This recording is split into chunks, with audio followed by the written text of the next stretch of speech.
गुरुदेव कालीचरण ब्रह्म आफानि प्रथम बा गिबि खेब जयग होजेननाय जायगायाव मोनसे जारिमिनारि सोदोब दङ बेयो जाहैबाय 9+9 मन थारमाने मोननैजों 18 मन दा बाहाय गोदो गोदाय मोनसे जुलिनि खान्थि सोलिबोदोंमोन दा बेखौनो बाहाय बे रायजो राजाफ्रा बे गामिनि रायजो राजाफ्रा बाहाय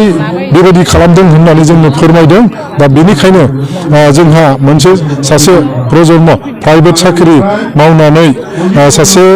आइजो बे बिथाङा अरफुरानि ब्रह्म नैबेनो दा बे अरफुरानि ब्रह्मआ बे 9 मन 18 मन अन्थाइनि सायाव गंसे न' होगोन आरो बेखौ गावनि गोहोजों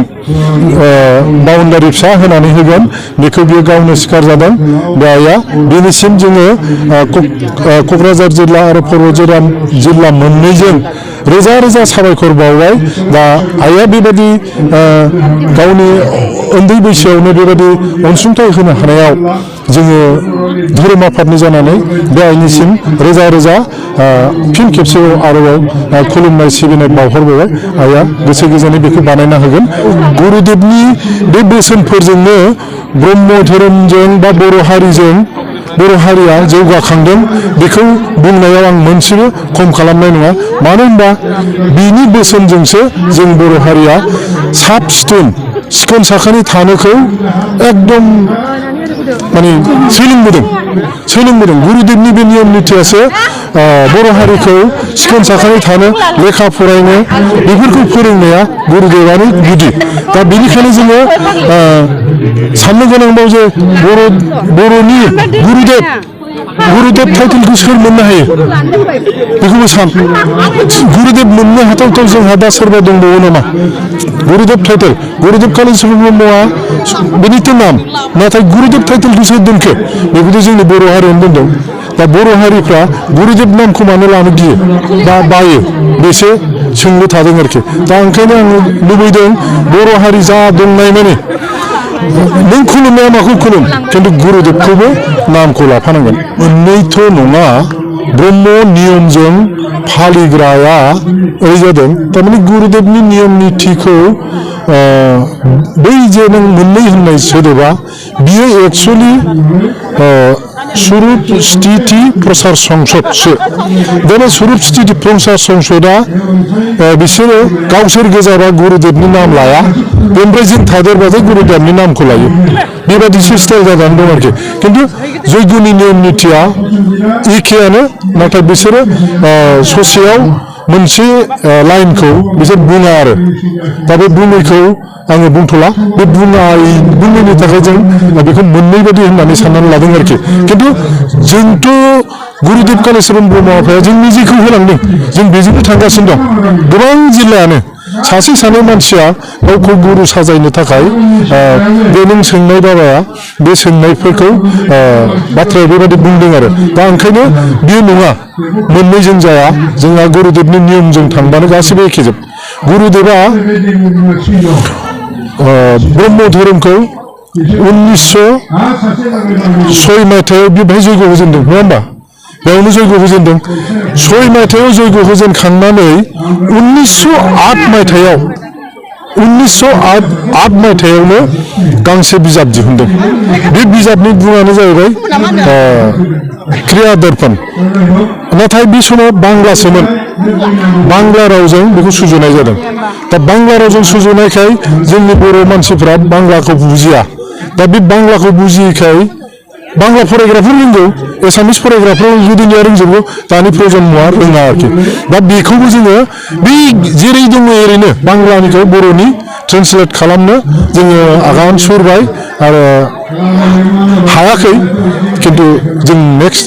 गुरुदेवनि जोनोम सान नङाबा रुंसारि सानाव बेखौ बेखेवनायनि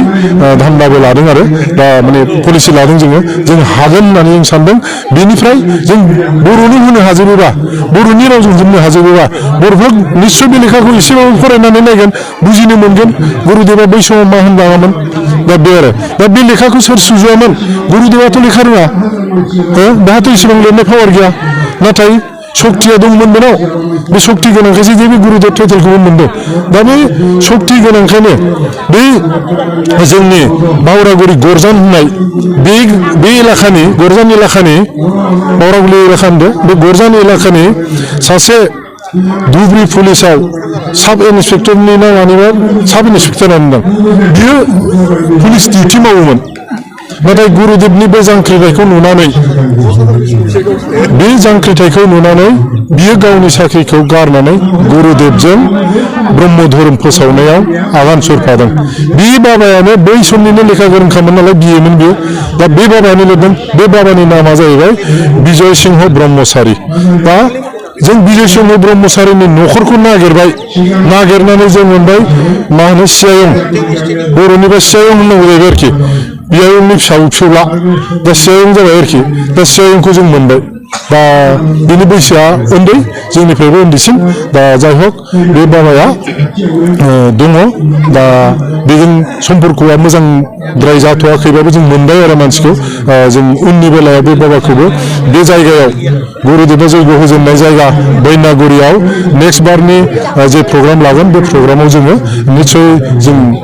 बेखौ बरायनो हागोन बेखौ आसा खालामदों दा गोलावथार आरो माबाफोर दंबावो गोबां बे धोरोमनि माबा खोथाफोरखौ बुंनानै आंथ' फोजोबनो हाया मानो होनबा जोंबो सोलोंसा हिसाबै जोङो जेसेबां मोनदांदों बेखौ जों बुंनो हायो बेनिफ्राय धोरोमनि तत्त्वफोरखौ बुंनांगौबा जोंनि गुरु बाबामोन दङ बै बाबामोनासो गुरु धोरोमनि तत्त्वफोरखौ बुङो नाथाय जोंबो बिसोरनि खिथुनो जोंबो बिजाबफोरखौ फरायनांगौ आरो बयखौबो आङो धोरोमनि बिजाब फरायनानै न'खरावबो सानफ्रोमबो जाय आइजोमोनहा न'खराव जेवारि सावा बिसोरहाबो